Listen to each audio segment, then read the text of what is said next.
Shin हायुल एक आलीशान office corridor से गुजर रहा है और अपने फोन पर बात कर रहा है। वह फोन पर किसी को योजना के अनुसार काम करने का निर्देश देता है।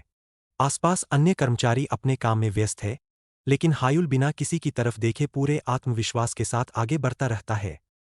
हायुल चलकर एक एलिवेटर के सामने पहुंचता है। जैसे ही वह पहुंचता है, एलिवेटर के दरवाजे खुल जाते हैं और अंदर से पीली रोशनी बाहर आती है। वह एलिवेटर के अंदर प्रवेश करने के लिए कदम बढ़ाता है। हायुल के हाथ में पकड़े हुए मोबाइल फोन की स्क्रीन दिखाई देती है, जिस पर कॉल चालू है। फोन पर मौजूद व्यक्ति हायुल को भरोसा दिलाता है कि ब्लू मैजिक टावर से कोई गलती नहीं होगी और जानकारी एकदम सटीक है। हायुल कांच के एलिवेटर में खड़ा होकर ऊपर की तरफ जा रहा है। वह फोन पर व्यक्ति को बाद में संपर्क करने की बात कहकर कॉल काट देता है। एलिवेटर की खिड़कियों से बाहर शहर की बड़ी बड़ी इमारतें दिखाई दे रही है और हायुल पूरी तरह शांत नजर आता है। हायुल एक बहुत ही शानदार और क्लासिकल हॉलवे के बड़े डबल दरवाजों के बीच से अंदर प्रवेश करता है। दरवाजों के बाहर सुरक्षा गार्ड सीधे खड़े हैं। वह पूरे आत्मविश्वास के साथ कमरे की ओर कदम बढ़ाता है। कमरे में प्रवेश करते ही हायुल के चेहरे पर एक शांत और हल्की सी मुस्कान आ जाती है। वह अपने भाई बहनों को संबोधित करते हुए घोषणा करता है कि वह आ गया है। इस दौरान उसके इर्दगिर्द नीले रंग के जादुई कण हल्के से चमक रहे हैं। कमरे के बिल्कुल बीच में एक बहुत बड़ी डाइनिंग टेबल सजी हुई है, जहां शिन परिवार के सभी सदस्य बैठे हैं। हायुल आगे बढ़ता है और टेबल पर बैठे सभी लोग मुड़कर उसे देखने लगते हैं। शिन मिंजी हायुल को देखकर बहुत खुश होती है और गर्मजोशी से उसका स्वागत करती है। वह अपने दोनों हाथ सीने के पास जोड़कर मुस्कुराते हुए हायुल से कहती है कि वे काफी समय बाद मिल रहे हैं। हायुल मुस्कुराते हुए मिंजी के पास जाता है और उससे बात करता है। वह बहुत ही विनम्रता से मिंजी की तारीफ करता है, जिससे दोनों के बीच का माहौल काफी हल्का और खुशनुमा हो जाता है। मिंजी खुशी से अपना हाथ उठाकर हायुल के सिर के ऊपर ले जाती है और उसकी लंबाई नापने का मजाक करती है। वह चहकते हुए कहती है कि हायुल अब काफी बड़ा हो गया है और जल्द ही इनह्युक से भी लंबा हो जाएगा। हायुल उसकी इस हरकत पर बस चुपचाप मुस्कुराता रहता है। तभी शिन इनह्युक जोर जोर से ठहाके लगाते हुए बातचीत में शामिल हो जाता है। वह मिंजी को मजाकिया अंदाज में टोकता है और माहौल को और भी खुशनुमा बनाने के लिए आगे बढ़ता है। इनह्युक आगे बढ़कर अपना हाथ हायुल के कंधे पर रख देता है। वह एक बहुत बड़ी और दोस्ताना मुस्कान के साथ हायुल का परिवार में वापस स्वागत करता है। हायुल अपनी जेबों में हाथ डाले बिल्कुल शांत मुद्रा में खड़ा रहता है। हायुल अपनी आंखें बंद करके इनह्युक के स्वागत का बहुत ही विनम्रता से जवाब देता है। उसके चेहरे पर एक बहुत ही सौम्य और शांत मुस्कान बनी हुई है और वह इनह्युक को धन्यवाद कहता है। हायुल की इस बहुत ही सीधी और सपाट प्रतिक्रिया को देखकर इनह्युक और मिंजी थोड़े असहज हो जाते हैं। उनके चेहरों पर पसीने की बूंदें आ जाती है और वे उलझन में पड़ जाते हैं कि आगे क्या कहें। अगले ही पल हायुल के चेहरे से वह विनम्र मुस्कान पूरी तरह गायब हो जाती है। वह अपनी आंखें खोलकर बिल्कुल गंभीर और शांत भाव में आ जाता है और चुपचाप सामने देखता है। डाइनिंग टेबल के दूसरी तरफ शिन जिहान और शिन सेयाह बैठे हुए हैं। वे दोनों हायुल को बहुत ध्यान से देख रहे हैं और माहौल अचानक से तनावपूर्ण हो जाता है। जिहान अपने हाथ में वाइन का गिलास पकड़े हुए एक बहुत ही चालाक और अहंकारी मुस्कान के साथ हायुल को देखता है। वह हायुल के शारीरिक बदलाव पर मजाकिया टिप्पणी करते हुए उसे बच्चा कहता है। वहीं दूसरी ओर सेयाह अपनी नीली आंखों से हायुल को अत्यधिक नफरत और चिढ़ के साथ घूरती है। वह जिहान की बातों पर कोई ध्यान न देते हुए बस हायुल पर अपना गुस्सा जाहिर करती है। हायुल धीरे धीरे डाइनिंग टेबल की तरफ बढ़ता है और उसका चेहरा पूरी तरह से भावहीन रहता है। उसके चारों ओर एक गहरा और रहस्यमय नीला जादुई ऑरा महसूस होता है। वह मन ही मन समझ जाता है कि जिहान ही उसे यहाँ बुलाने के पीछे का मुख्य कारण है। जिहान अपनी वाइन का गिलास हाथ में लिए कुर्सी पर रिलैक्स होकर बैठा है। वह दिखावटी मुस्कान के साथ हायुल को खाने पर बैठने का निमंत्रण देता है और बातचीत शुरू करने की बात करता है। जिहान की हल्की नीली आंखों में एक बहुत ही ठंडी और क्रूर चमक दिखाई देती है। वह हायुल को नीचा दिखाने के इरादे से देखता है और बहुत ही शांति से जवाब देता है। परिवार के सभी पांचों सदस्य डाइनिंग टेबल के चारों ओर अपनी कुर्सियों पर बैठ जाते हैं। तभी जिहान सबको बताता है कि उसने ही इतने समय बाद यह पारिवारिक मिलन समारोह आयोजित किया है। जिहान की बात सुनकर सेयाह पीछे मुड़कर अत्यधिक हैरानी और गुस्से से उसे देखती है। दूसरी तरफ हायुल अपनी कुर्सी पर बिल्कुल शांत और रिलैक्स होकर बैठ जाता है। वह बीच में बोलकर सेयाह को उकसाने का काम करता है। हायुल एक तिरछी और व्यंग्यात्मक मुस्कान के साथ सियाह की तरफ देखता है। वह बहुत ही आत्मविश्वास के साथ उनकी असली मंशा पर सवाल उठाता है और कहता है कि जिहान या सियाह वैसे भी उससे मिलना चाहते थे। हायुल की इस उकसाने वाली बात पर सियाह अपना आपा खो देती है। वह गुस्से से अपनी कुर्सी से उठ खड़ी होती है और अपने दोनों हाथों को जोर से मेज पर पटक देती है। पास बैठा इनह्युक इस हंगामे से घबराकर अपनी आंखें बंद कर लेता है। सियाह पूरी आक्रामकता के साथ अपनी उंगली सीधे हायुल की तरफ पॉइंट करती है। वह जोर से चिल्लाते हुए हायुल से उसकी योजना के बारे में पूछती है और जानना चाहती है कि क्या वह उत्तराधिकार की दौड़, सक्सेशन रेस, में शामिल होने की सोच रहा है। सियाह के इस भयंकर गुस्से के बावजूद हायुल अपनी कुर्सी पर आराम से बैठा रहता है। वह उसी उकसाने वाली मुस्कान के साथ सियाह को जवाब देता है कि अगर वह कहे कि उसे कोई दिलचस्पी नहीं है, तो क्या वे उसकी बात मानेंगे। कमरे में एक पल के लिए सन्नाटा छा जाता है। डाइनिंग टेबल के ऊपर से लिए गए इस दृश्य में सियाह अभी भी खड़ी है और बाकी लोग बैठे हुए हैं। हायुल की बात का कोई भी विश्वास नहीं कर पा रहा है। सियाह गुस्से से अपने दांत पीसने लगती है। उसके माथे पर नसें उभर आती है और वह हायुल को एक असहनीय व्यक्ति कहकर अपनी चिढ़ प्रकट करती है। जिहान वाइन का गिलास पकड़े हुए बीच बचाव करता है और सियाह को शांत होने के लिए कहता है। वह एक गहरी मुस्कान के साथ कहता है कि इन मामलों को शब्दों से नहीं, बल्कि कार्यों से साबित करना चाहिए। जिहान अपने गिलास को दोनों हाथों से पकड़कर बहुत ही खतरनाक मुस्कान देता है। वह जानबूझकर हायुल के सामने विजन मैजिक का जिक्र करता है और उससे पूछता है कि क्या वह इसे परिवार के साथ साझा करेगा। विजन मैजिक का नाम सुनते ही हायुल की आंखें अचानक चौड़ी हो जाती है। वह जिहान की इस बात को सुनकर हल्का सा चौंक जाता है और उसका ध्यान पूरी तरह से जिहान पर केंद्रित हो जाता है। जिहान अपनी कुर्सी पर पीछे की तरफ झुक जाता है और मुस्कुराता रहता है। सियाह भी जिहान की इस बात का समर्थन करती है और हायुल को चारों तरफ से घेरने की कोशिश करती है। हायुल नीचे की तरफ देखता है और उसका चेहरा गंभीर हो जाता है। वह एक गहरी सांस छोड़ता है और स्थिति को संभालने के लिए अपना अगला कदम तय करने लगता है। अगले ही पल हायुल अचानक रोने का नाटक करना शुरू कर देता है। वह अपना एक हाथ नाटकीय तरीके से अपने सीने पर रख लेता है और दुख भरे भाव के साथ कहता है कि विजन मैजिक ही उसकी एकमात्र उम्मीद है। हायुल के गालों पर बड़े बड़े आंसू बहने लगते हैं। वह रोने का नाटक करते हुए भावुक होकर अपनी लाचारी जाहिर करता है और कहता है कि वह इसे आसानी से दूसरों को नहीं दे सकता। हायुल के इस अचानक हुए ड्रामे को देखकर मिंजी की आंखों में भी आंसू आ जाते हैं। वहीं दूसरी तरफ जिहान इस नौटंकी से पूरी तरह स्तब्ध और हैरान रह जाता है। इनह्युक के माथे पर पसीना आ जाता है और वह उलझन में पड़ जाता है। सियाह भी घबराकर अपने हाथ हवा में हिलाने लगती है और समझ नहीं पाती कि हायुल के इस रोने पर क्या प्रतिक्रिया दे। मिंजी तुरंत अपनी कुर्सी से उठकर हायुल के पास जाती है। वह सहानुभूति के साथ उसे अपना रूमाल देती है और हायुल अपना आंसू पोंछते हुए उसे धन्यवाद कहता है। इनह्युक वाइन का गिलास हाथ में पकड़े हुए स्थिति को हल्का करने के लिए जोरदार ठहाके लगाता है। वह सुझाव देता है कि अब उन्हें प्रतिस्पर्धा को भूलकर आराम से बैठकर बातचीत करनी चाहिए। मिंजी बहुत उत्साह के साथ हायुल की तरफ झुकती है और उससे उसकी कहानियां सुनने की इच्छा जताती है। हायुल चुपचाप उसकी बात सुनता है। टेबल पर एक सफेद प्लेट में सुंदर चॉकलेट डेजर्ट रखा हुआ है, जिस पर रोशनी चमक रही है। डाइनिंग रूम का माहौल थोड़ा शांत और सामान्य होने लगता है। जिहान अपनी कुर्सी पर बिल्कुल सीधा बैठा है और उसने अपने दोनों हाथ कसकर बांध रखे हैं। उसके माथे पर तनाव की नसें उभर आई है और वह हायुल के इस ड्रामे से अत्यधिक क्रोधित है। सामने बैठी सियाह भी गुस्से से कांप रही है। डाइनिंग टेबल पर एक खुशहाल माहौल बन जाता है, जहां इनह्युक, मिंजी और हायुल एक साथ मुस्कुराते हुए बातें कर रहे हैं। वे पूरी तरह से जिहान और सियाह को नजरअंदाज कर देते हैं। दीवार पर लगी एक बड़ी पुरानी लकड़ी की घड़ी, ग्रैंडफादर क्लॉक, में समय बजना शुरू हो जाता है।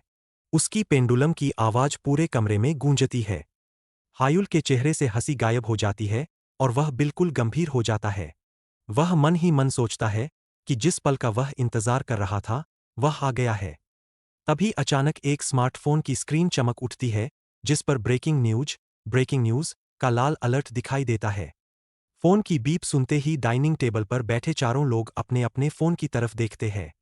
उन सभी के चेहरों पर अचानक झटके और अत्यधिक आश्चर्य के भाव आ जाते हैं। मिंजी अपना फोन पढ़ते ही बुरी तरह चौंक जाती है। उसकी आंखें फटी की फटी रह जाती है और वह हैरानी से पूछती है कि यह सब क्या हो रहा है। इनह्यूक अपने फोन को घूरते हुए अत्यधिक तनाव में आ जाता है। वह जोर से चिल्लाकर बताता है कि यह एक बहुत ही जरूरी, अर्जेंट संदेश है। सयाह भी अपना फोन पकड़े हुए सदमे में है। वह घबराहट और आक्रामकता के साथ पूछती है कि इतनी रात को ऐसा संदेश कैसे आ सकता है। हायुल अपना फोन पकड़े हुए बिल्कुल शांत रहता है। उसके चेहरे पर कोई घबराहट नहीं है, बल्कि वह इस स्थिति का ही इंतजार कर रहा था। जिहान अपने फोन की स्क्रीन देखकर पसीने से लथपथ हो जाता है। उसका चेहरा सदमे से पीला पड़ गया है और वह डर के मारे कांप रहा है। फोन की स्क्रीन पर एक विस्तृत न्यूज आर्टिकल खुला हुआ है। यह खबर अकेडमी में ब्लैक टावर के जासूस के पकड़े जाने के बारे में है। डाइनिंग टेबल पर हर कोई अपना फोन पढ़ रहा है। हायुल तिरछी नजरों से बहुत ही शांति के साथ जिहान की घबराहट और खौफ को नोटिस करता रहता है। हायुल की लाल आंखों में जीत की तेज चमक आ जाती है। उसके होठों पर एक बहुत ही संतुष्ट और खतरनाक मुस्कान है, क्योंकि उसका बिछाया हुआ जाल बिल्कुल सही काम कर गया। जिहान पूरी तरह से सदमे में है और वह पसीना बहाते हुए अपने फोन को घूरता रहता है। वह समझ नहीं पा रहा है कि यह खबर बाहर कैसे आई। जिहान घबराहट में अपने दोनों हाथों को अपनी बाहों पर कसकर लपेट लेता है। वह नर्वस होकर हायुल की तरफ देखता है और समझ जाता है कि हायुल ने ही यह सब किया है। दृश्य रात के आसमान में बदल जाता है, जहां बादल तैर रहे हैं और हवा चल रही है। बादलों के बीच से एक बहुत बड़ा और चमचमाता हुआ पूरा चांद दिखाई देता है, जो रात की खामोशी को चीर रहा है। हायुल रात के समय सड़क पर चल रहा है और उसने कान में वायरलेस ईयरबड लगा रखा है। वह शांत भाव से विचार कर रहा है कि उसकी योजना पूरी तरह से सफल रही। फोन की स्क्रीन पर ब्लू टावर और ब्लैक टावर के घुसपैठिए से जुड़ी वही न्यूज रिपोर्ट दिखाई देती है, जिसे हायुल पढ़ रहा है। हायुल रात के अंधेरे में सड़क पर पूरे आत्मविश्वास के साथ आगे बढ़ता है। वह अपने विचारों में खोया हुआ है और अपनी जीत का विश्लेषण कर रहा है। एक छोटे कार्टूनिश रूप में प्रशिक्षक स्मिथ का चेहरा दिखाई देता है, जिसके ऊपर सवालिया निशान है। हायुल सोच रहा है कि उसे जासूस की योजना का पता कैसे चला। हायुल चलते हुए अपने ईयरबड को हल्के से छूता है। वह आंखें बंद करके अपनी तार्किक सोच और खुफिया जानकारी के बारे में विचार करता है। एक दृश्य में किसी की रहस्यमय काली परछाई गहरे बैंगनी रंग की जादुई ऊर्जा से घिरी हुई दिखाई देती है। यह प्रशिक्षक द्वारा इस्तेमाल किए गए माइंड कंट्रोल स्पेल को दर्शाता है, जिससे हायुल ने जानकारी निकाली। नीले अंतरिक्ष जैसे बैकग्राउंड में डिजिटल स्क्रीन और जादुई वृत्त तैर रहे हैं। हायुल की सोच में दो लोगों की परछाइयां आमने सामने खड़ी है, जो अकेडमी के अंदर चल रही इस खुफिया लड़ाई को दिखाती है। एक डिजिटल टैबलेट की स्क्रीन पर अकेडमी की सर्वाइवल परीक्षा का शेड्यूल और जानकारी दिखाई देती है, जिसे हायुल ने जासूस को पकड़ने के लिए ट्रैक किया था। सुनहरे बालों वाला प्रशिक्षक लैंग स्मिथ अपने दस्तानों को कसता है। उसके चेहरे पर एक बहुत ही खतरनाक मुस्कान है, क्योंकि वह परीक्षा की आपूर्ति में गड़बड़ी करने की योजना बना रहा है। प्रशिक्षक लैंग स्मिथ एक बंद कमरे में जमीन पर घुटनों के बल बैठा है। वह अपने हाथों से बैंगनी रंग के स्पेल का इस्तेमाल कर रहा है और सप्लाई रूम में जादुई छेड़छाड़ कर रहा है। तभी अचानक एक महिला दरवाजा खोलकर तेजी से कमरे के अंदर आ जाती है। वह प्रशिक्षक को इस जादुई छेड़छाड़ को करते हुए रंगे हाथों पकड़ लेती है और चौंक जाती है। प्रशिक्षक लैंग स्मिथ जमीन पर पीछे की तरफ खिसकता है। उसका चेहरा अत्यधिक खौफ और सदमे से भरा हुआ है, क्योंकि उसकी सारी योजना पकड़ी गई है।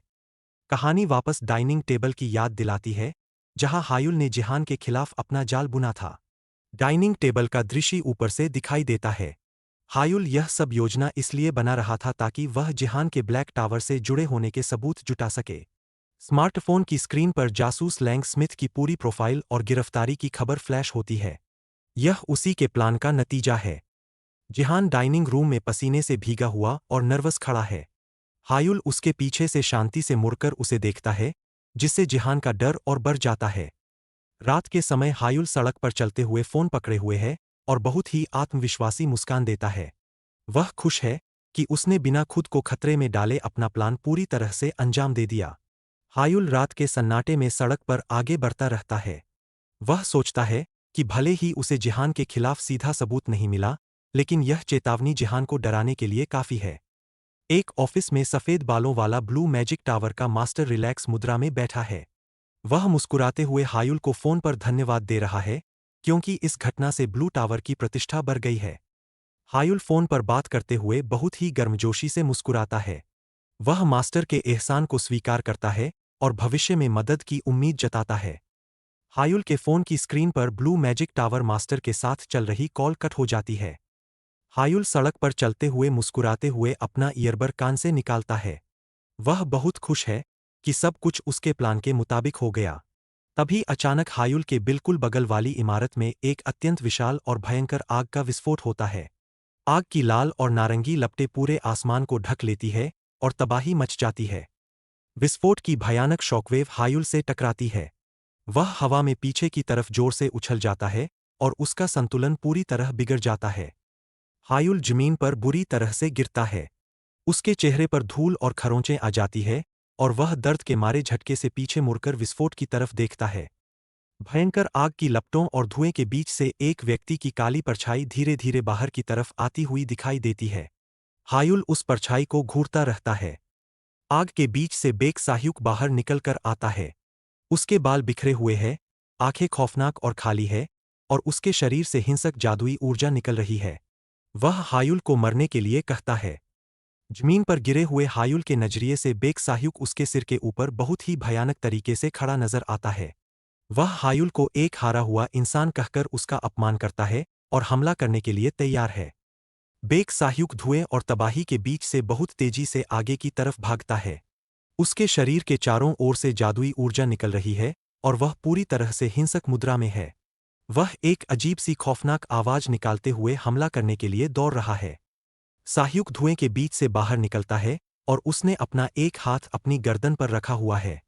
उसका चेहरा बिल्कुल विक्षिप्त, डिरेंज्ड लग रहा है। वह शिन हायुल को एक गिरा हुआ इंसान बताते हुए उसे जान से मारने की धमकी देता है। अपने पागलपन में साह्युक हवा में बहुत ऊंची छलांग लगाता है। उसके चारों ओर भयंकर आग और जादुई चिंगारियां उड़ रही है। वह हवा में उछलकर पूरी ताकत के साथ हायुल पर अपना अगला प्रहार करने के लिए तैयार होता है। शिन हायुल पीछे से आ रही इस खौफनाक आवाज को सुनकर तुरंत अपना सिर घुमाता है। वह साह्युक के इस अचानक हुए जानलेवा हमले को देखकर सतर्क हो जाता है। आसपास का माहौल धुएं और जादुई प्रभाव से भरा हुआ है। हायुल का चेहरा बिल्कुल सामने से दिखाई देता है और उसकी आंखें सदमे से चौड़ी हो जाती है। वह साह्युक को इस पागलपन की हालत में देखकर हैरान रह जाता है। उसके गाल पर पसीने की एक बूंद है, जो इस अप्रत्याशित हमले की गंभीरता को दर्शाती है। साह्युक हवा से सीधे नीचे की तरफ गिरते हुए अपना हाथ हायुल की ओर बढ़ाता है। उसके शरीर के चारों ओर तेज आग की लपटें हैं और वह हायुल को खत्म करने के इरादे से नीचे आ रहा है। वह पूरी आक्रामकता के साथ हायुल को मरने के लिए कहता है। आसमान से आग का एक बहुत ही विशाल और तेज जादुई स्तंभ सीधे जमीन की तरफ गिरता है। यह हमला इतनी तेजी से होता है कि आसपास का पूरा इलाका रोशनी से चमक उठता है। हायुल इस तेज हमले को देखकर अपनी स्थिति को समझता है। हायुल की लाल आंखों में गहरी एकाग्रता आ जाती है और वह इस भारी खतरे से बचने के लिए तुरंत प्रतिक्रिया देता है। वह बिना कोई समय बर्बाद किए रेजोनेंस नामक जादुई स्पेल का उपयोग करता है। उसके चारों ओर नीले रंग की जादुई ऊर्जा चमकने लगती है। हायुल के जादू से नीले रंग की पानी और बर्फ की एक बहुत बड़ी लहर जमीन से ऊपर की तरफ उठती है। यह लहर सीधे आसमान से गिरती हुई भयंकर आग की लपटों से टकराने के लिए आगे बढ़ती है। हायुल के दोनों हाथों का क्लोजअप दिखाया जाता है, जो इस पानी की जादुई ढाल को बनाए रखने के लिए पूरी ताकत लगा रहे हैं। वह महसूस करता है कि आग का यह हमला बहुत ज्यादा शक्तिशाली है और उसकी ढाल टूट सकती है। हायुल इस शक्तिशाली पानी की ढाल, वाटर शील्ड, के बिल्कुल बीच में खड़ा है। वह अपने दोनों हाथों को हवा में उठाकर इस विशाल जादुई ऊर्जा को नियंत्रित करते हुए ऊपर की तरफ धकेलता है और अपनी ढाल को मजबूत करता है। आग और पानी के बीच हवा में एक बहुत ही भयानक और जोरदार टकराव होता है। हायुल की पानी की ढाल उस शक्तिशाली आग के हमले का दबाव सह नहीं पाती और एक बहुत बड़ा जादुई विस्फोट हो जाता है। विस्फोट के भारी झटके से हायुल हवा में पीछे की तरफ बहुत जोर से उछल जाता है। वह दर्द से कराहता हुआ अपना संतुलन खो बैठता है और जमीन की तरफ तेजी से गिरता है। हायुल का खून से सना हुआ कांपता हुआ हाथ दिखाई देता है। वह जोर जोर से हाँफ रहा है और किसी तरह खुद को संभालते हुए सोचता है कि उसने मुश्किल से इस हमले को रोक लिया है। धुएं के बीच से बेक साह्युक एक जॉम्बी की तरह लड़खड़ाते हुए बाहर आता है।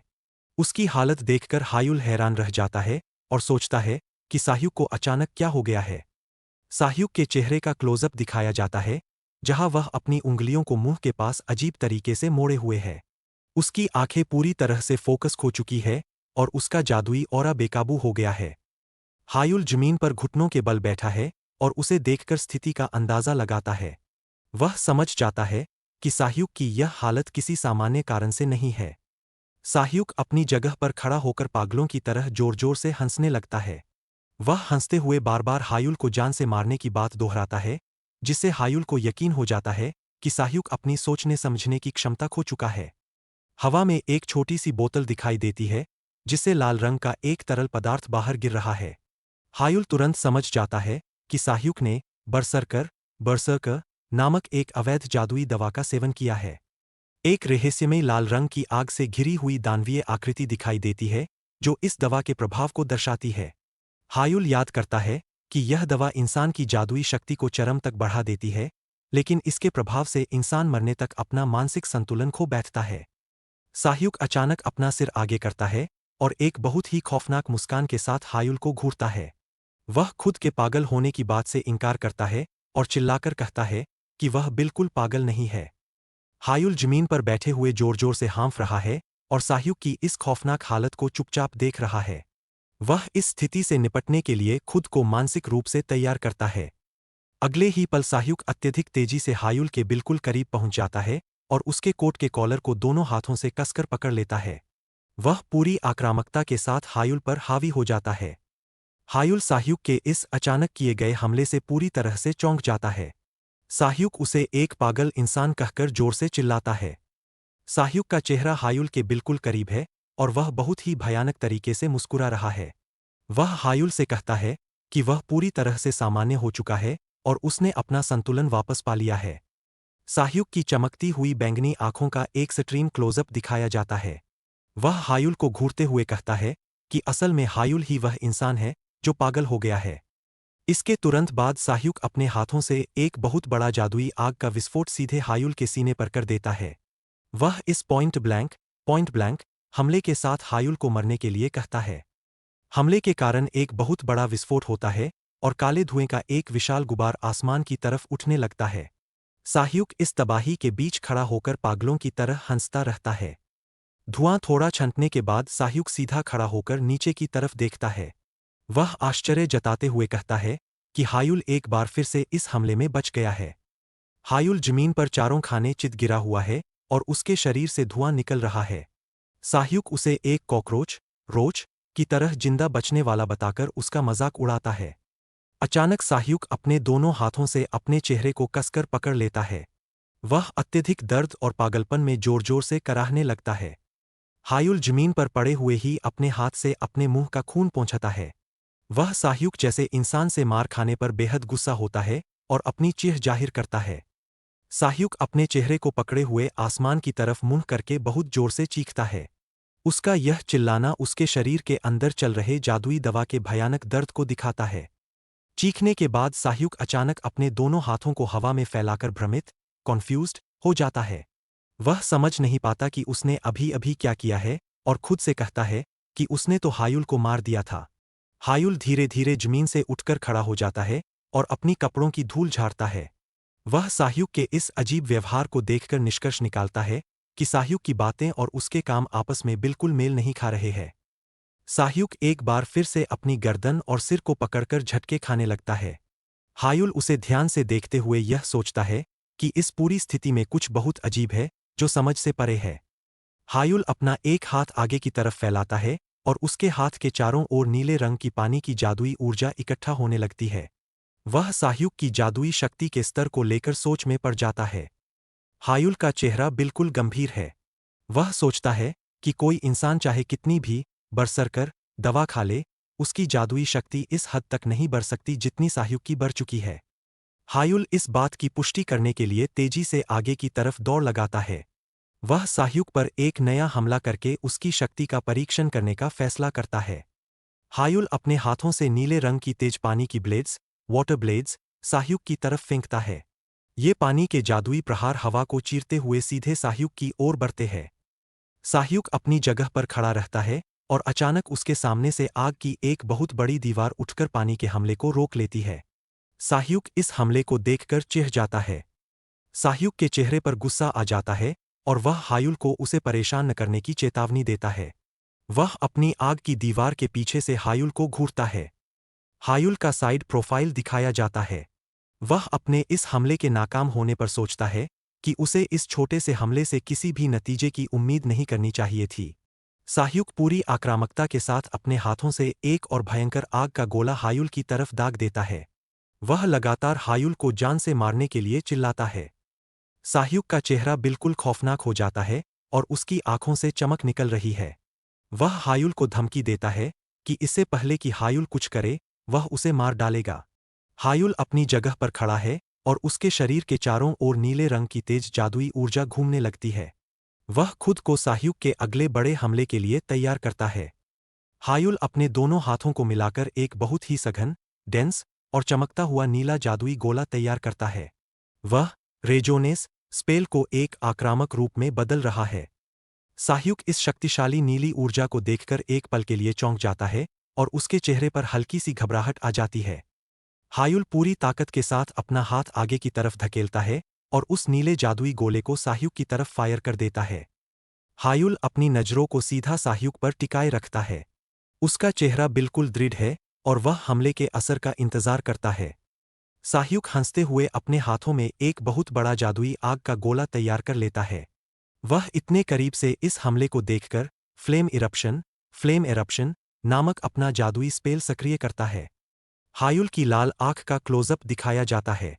वह साह्युक के इस फ्लेम इरप्शन हमले को देखकर तुरंत अपनी स्थिति का विश्लेषण करता है। साह्युक अपनी उंगली को सीधे हायुल की तरफ पॉइंट करता है और एक भयंकर आवाज के साथ अपने उस विशाल आग के हमले को हायुल पर छोड़ देता है। हायुल बहुत ही आराम से अपनी जगह से हटकर उस विशाल आग के हमले को चकमा डॉज दे देता है। वह मन ही मन सोचता है कि इस हमले की रेंज बहुत कम है, इसलिए इसे चकमा देना बहुत आसान है। साह्युक अपनी जगह पर खड़ा होकर पागलों की तरह हंसने लगता है। तभी अचानक उसके दोनों हाथों के आसपास हरे रंग की हवा, वाइंड की जादुई ऊर्जा चमकने लगती है। साह्युक की आग और हवा की जादुई ऊर्जा आपस में मिल जाती है। वह अपने इस संयुक्त हमले को हायुल की तरफ दाग देता है, जिससे हमले की गति और आकार कई गुना बढ़ जाता है।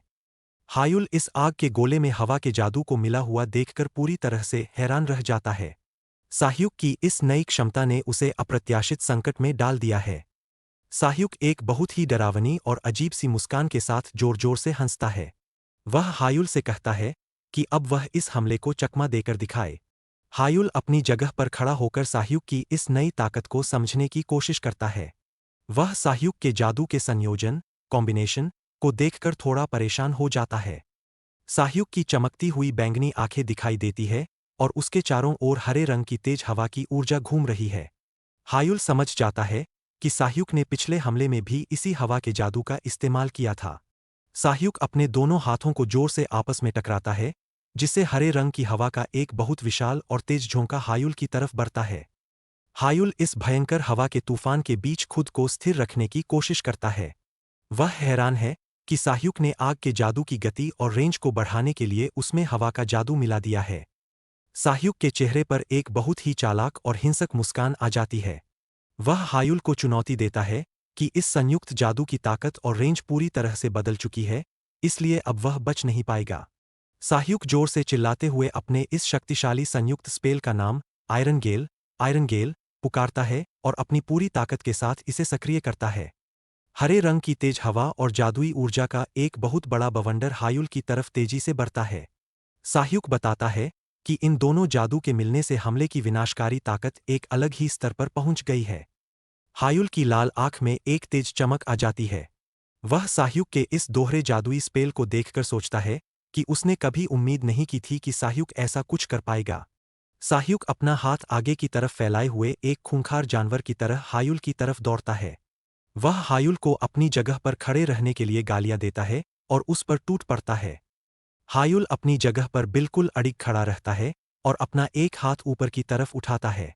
उसके हाथों से नीले रंग की जादुई ऊर्जा निकलने लगती है और वह इस लड़ाई को यही खत्म करने के इरादे से अपना अंतिम रेजोनेस स्पेल तैयार करता है। शिन हायुल अपना एक हाथ आगे की तरफ फैलाता है और उसके चारों ओर नीले रंग की तेज जादुई ऊर्जा चमकने लगती है। उसका चेहरा बिल्कुल गंभीर है और वह अपने प्रतिद्वंद्वी को हराने के लिए तैयार है। वह पूरे आत्मविश्वास के साथ कहता है कि वह इस लड़ाई को अभी खत्म कर देगा और आगे बढ़ेगा। हायुल के सामने हवा में एक बहुत ही पुरानी जादुई किताब तैर रही है। किताब के खुले हुए पन्नों से एक बहुत ही तेज सुनहरी रोशनी बाहर निकल रही है। हायुल अपनी लाल आंखों से उस किताब को ध्यान से देखता है। हायुल का चेहरा क्लोजअप में दिखाई देता है, जहां उसने अपना एक हाथ अपने माथे पर रखा हुआ है। वह अपनी आंखें बंद करके अपनी जादुई कमियों और होने वाले दर्द के बारे में सोचता है। वह शांत रहकर इस स्थिति का विश्लेषण कर रहा है। हायुल अपने पूरे शरीर के साथ नीले जादुई प्रभाव के बीच खड़ा है। वह महसूस करता है कि अलग-अलग जादुई सर्कल्स को मिलाने से उसके शरीर और दिमाग पर भारी दबाव पड़ रहा है। उसके शरीर के चारों ओर जादुई चिंगारियां उड़ रही है।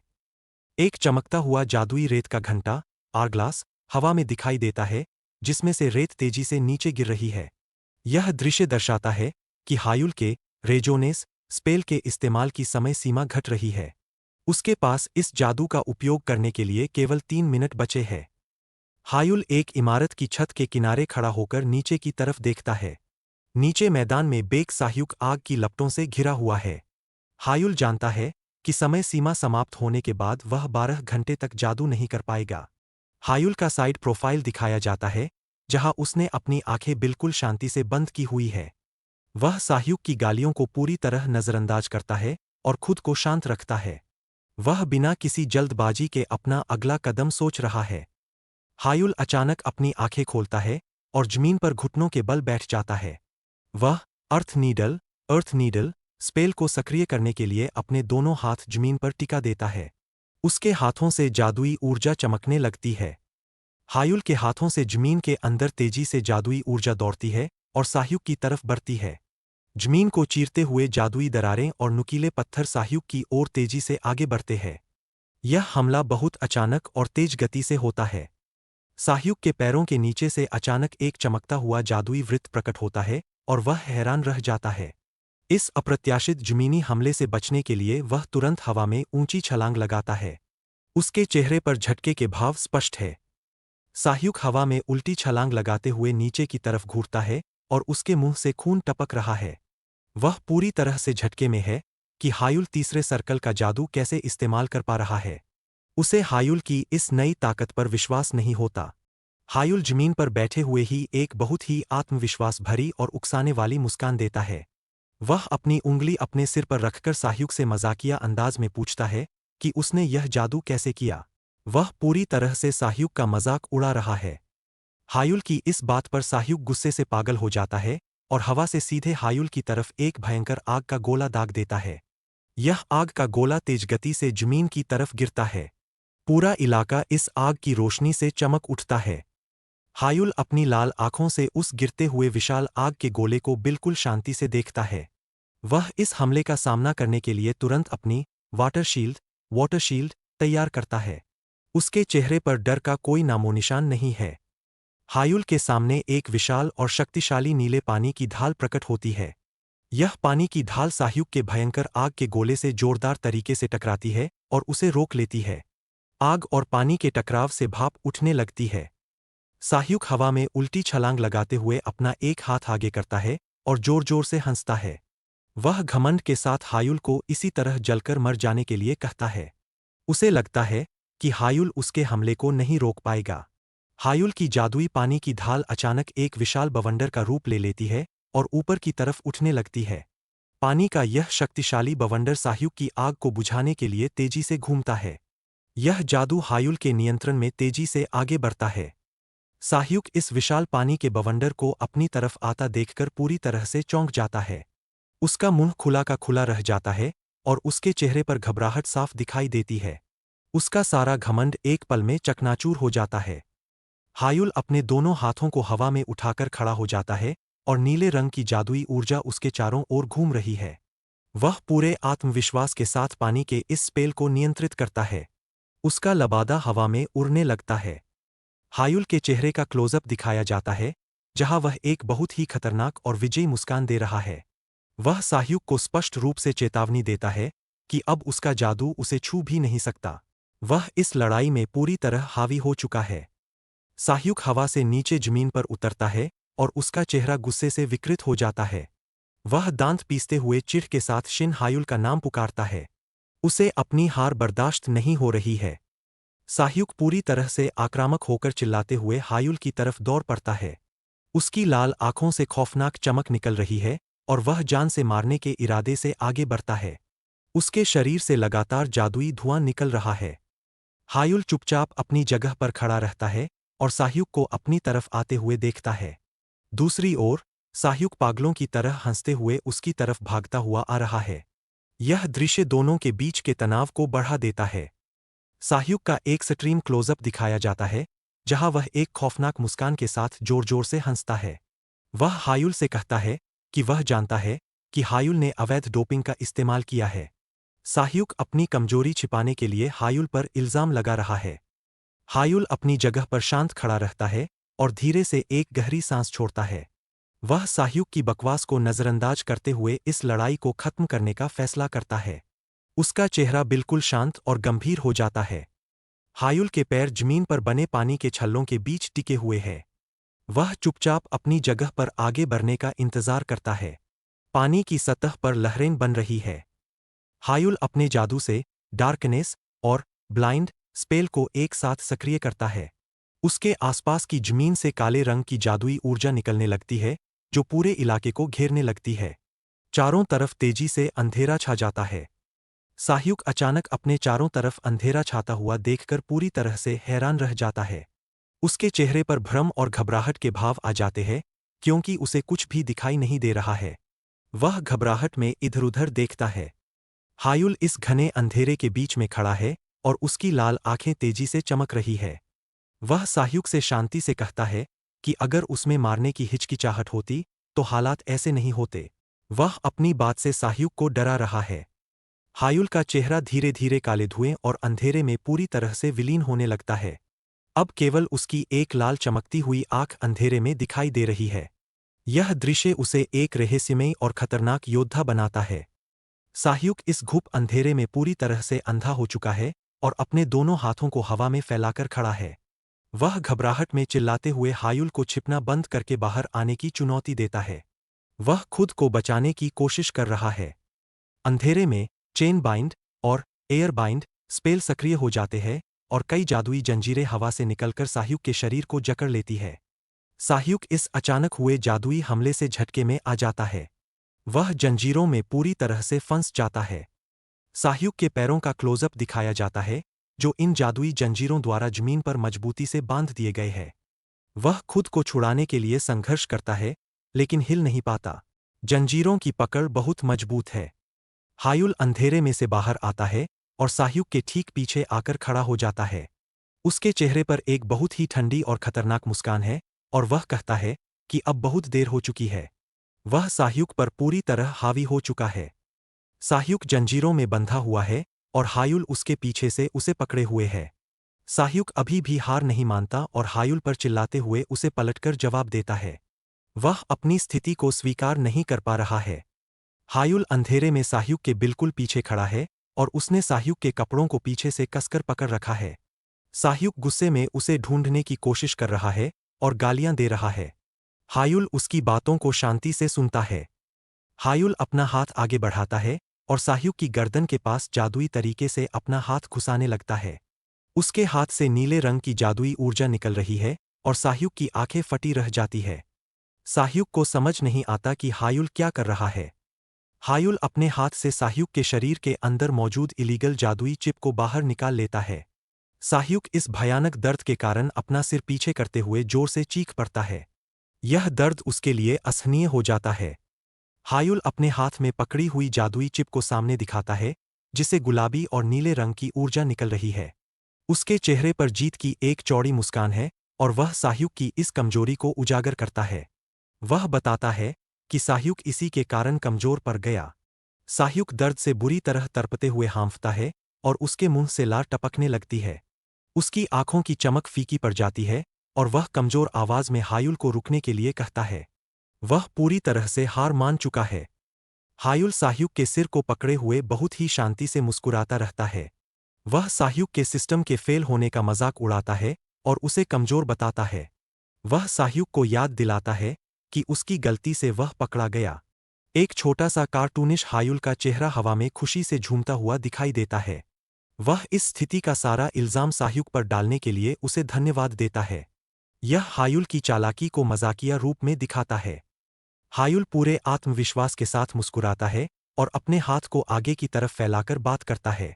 वह सोचता है कि इस बार वह साह्युक के परिवार से भारी मुआवजा और अधिकार हासिल कर सकता है। वह इस अवसर का पूरा फायदा उठाना चाहता है। साह्युक की आंखों में आंसू आ जाते हैं और उसका चेहरा पूरी तरह से दर्द और हार में डूबा हुआ है। वह रोते हुए और कांपते हुए हायुल को गालियां देने की कोशिश करता है। उसकी स्थिति अब बहुत दयनीय हो गई है। हायुल मुस्कुराते हुए साह्युक को आखिरी अलविदा कहता है और उसके सिर को पकड़ लेता है। वह साह्युक के शरीर में जादुई ऊर्जा का एक तेज झटका देता है, जिससे साह्युक पूरी तरह से बेहोश होने लगता है। इसके साथ ही यह लड़ाई समाप्त हो जाती है। हायुल के हाथ का एक सट्रीम क्लोजअप दिखाया जाता है, जिसमें उसने साह्युक के शरीर से निकाली हुई वह चमकती हुई चिप मजबूती से पकड़ रखी है। चिप से अभी भी हल्की रोशनी निकल रही है। यह चिप उसकी जीत का सबूत है। एक दानवीय काली परछाई दिखाई देती है, जिसकी आंखें लाल रंग से चमक उठती है। उसके शरीर से जादुई ऊर्जा चारों तरफ फूट पड़ती है, जो एक भयानक दृश्य बनाती है। यह हायुल के अंदर छिपी हुई असीम शक्ति का प्रतीक है। हायुल एक सुनसान पार्क के रास्ते पर अकेला खड़ा है और साह्युक उसके सामने जमीन पर बेहोश पड़ा है। चारों तरफ से जादुई धुआं और ऊर्जा धीरे धीरे शांत हो रही है। रात के अंधेरे में शांति छा गई है। हायुल जमीन पर गिरे हुए अपने मोबाइल फोन को उठाने के लिए अपना हाथ नीचे की तरफ बढ़ाता है। फोन की स्क्रीन चमक रही है और वह उसे ध्यान से उठाता है। वह वापस अपनी सामान्य स्थिति में आ रहा है। हायुल के हाथ में उसका मोबाइल फोन है, जिस पर एक कॉल आ रही है। वह इस कॉल का जवाब देने के लिए स्क्रीन पर टैप करता है। फोन से लाल रंग की रोशनी निकल रही है। हायुल फोन को अपने कान पर लगाता है और पीछे मुड़कर देखते हुए बात करना शुरू करता है। वह फोन पर अपने पिता से बात कर रहा है और उन्हें स्थिति के बारे में बताता है। उसका लहजा बिल्कुल शांत है। हायुल के चेहरे का क्लोजअप दिखाया जाता है, जहां उसके चेहरे पर खरोंचें और पसीना है। वह फोन पर बात करते हुए थोड़ा गंभीर हो जाता है और उन्हें हालात की गंभीरता समझाता है। वह पुलिस के न आने पर सवाल उठाता है। अंधेरे जंगल की झाड़ियों के बीच एक रहस्यमयी लाल आंखों वाली काली परछाई छिपी हुई दिखाई देती है। यह परछाई चुपचाप हायुल पर नजर रख रही थी और उसके हर कदम को देख रही है। यह दृश्य एक नए खतरे का संकेत देता है। हायुल का साइड प्रोफाइल अंधेरे में दिखाई देता है, जहां वह फोन पर बात कर रहा है। वह स्थिति को समझते हुए अपने पिता को जानकारी देता है कि छात्रों को बाहर निकाल लिया गया है। वह आसपास के माहौल को लेकर सतर्क है। हायुल फोन पर बात करते हुए मुस्कुराता है और अपने पिता की योजना को समझ जाता है। वह अपने पिता से कहता है कि इतनी बड़ी घटना के बाद भी पुलिस का न आना इस बात का सबूत है कि कोई बाहर से सब कुछ नियंत्रित कर रहा है। उसे अपने पिता की ताकत का एहसास होता है। हायुल के पिता एक शानदार कमरे में खिड़की के पास खड़े होकर फोन पर हंस रहे हैं। वे हायुल की बात से सहमत होते हुए अपनी योजना के बारे में बताते हैं। उन्हें अपने बेटे की चालाकी पर गर्व महसूस होता है। हायुल झाड़ियों के बीच से मुड़कर पीछे की तरफ देखता है। वह फोन पर बात करते हुए अपने आसपास किसी की उपस्थिति महसूस करता है और तुरंत सावधान हो जाता है। उसकी नजरें अंधेरे में कुछ खोजने लगती है। हायुल अपने हाथ में पकड़ी हुई जादुई चिप को सामने दिखाता है, जिसे गुलाबी और नीले रंग की ऊर्जा निकल रही है। उसके चेहरे पर जीत की एक चौड़ी मुस्कान है और वह साह्युक की इस कमजोरी को उजागर करता है। वह बताता है कि साह्युक इसी के कारण कमजोर पड़ गया। साह्युक दर्द से बुरी तरह तड़पते हुए हांफता है और उसके मुंह से लार टपकने लगती है। उसकी आंखों की चमक फीकी पड़ जाती है और वह कमजोर आवाज में हायुल को रुकने के लिए कहता है। वह पूरी तरह से हार मान चुका है। रात के अंधेरे में एक सुनसान पार्क के रास्ते पर 3 नकाबपोश व्यक्ति जमीन पर पड़े एक बेहोश आदमी को घेर कर बैठे हैं। वे बहुत ही शांति से अपना काम कर रहे हैं और किसी बात का इंतजार कर रहे हैं। इस दृश्य में एक रहस्यमयी और तनावपूर्ण माहौल महसूस हो रहा है। उसी रास्ते के किनारे मौजूद घनी झाड़ियों के बीच 2 और नकाबपोश व्यक्ति छिपकर खड़े हैं। वे पूरी तरह से सतर्क हैं और आसपास की स्थिति पर कड़ी नजर रखे हुए हैं। वे किसी भी खतरे से निपटने के लिए तैयार लग रहे हैं। दूसरी ओर शिन हायुल उसी सुनसान रास्ते पर बड़े ही आराम से चलते हुए आगे बढ़ रहा है। वह अपने मोबाइल फोन पर किसी से बात कर रहा है और उसके चेहरे पर कोई घबराहट नहीं है। वह सीधा उन नकाबपोशों की तरफ ही जा रहा है।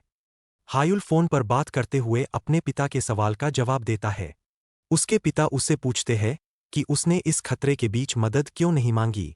इस पर हायुल बहुत ही शांति से अपना स्पष्टीकरण देना शुरू करता है। हायुल का चेहरा बिल्कुल शांत है और वह फोन पर अपने पिता को अपनी योजना के बारे में बताता है। वह कहता है कि उसने मदद इसलिए नहीं मांगी क्योंकि वह अपनी तीन सर्कल जादू की क्षमता को साबित करना चाहता था। वह अपने इरादों को लेकर पूरी तरह स्पष्ट है। हायुल के पिता अपने शानदार ऑफिस में खड़े होकर फोन पर बात कर रहे हैं। वे बहुत ही गंभीर और हैरान नजर आते हैं और हायुल से अविश्वास के साथ पूछते हैं कि क्या वह इतने समय से अपनी 3 सर्कल जादू की ताकत को छिपा रहा था। हायुल पीछे मुड़कर देखते हुए बहुत ही सहजता से अपने पिता की बात का सकारात्मक जवाब देता है। वह अपनी बातों से अपने पिता को अपनी नई ताकत का भरोसा दिलाने की कोशिश कर रहा है। हायुल फोन पर बात करते हुए मन ही मन सोचता है कि उसने असल में झूठ बोला है। वह स्वीकार करता है कि उसने केवल दूसरे सर्कल के रेजोनेंस स्पेल का इस्तेमाल किया था और उसके पास अभी वास्तव में तीसरे सर्कल की पूरी ताकत नहीं है। वह अपनी कमजोरी को अच्छी तरह समझता है। हायुल के पिता गंभीर मुद्रा में खड़े हैं और उनके पीछे एक बैंगनी बालों वाली महिला खड़ी है।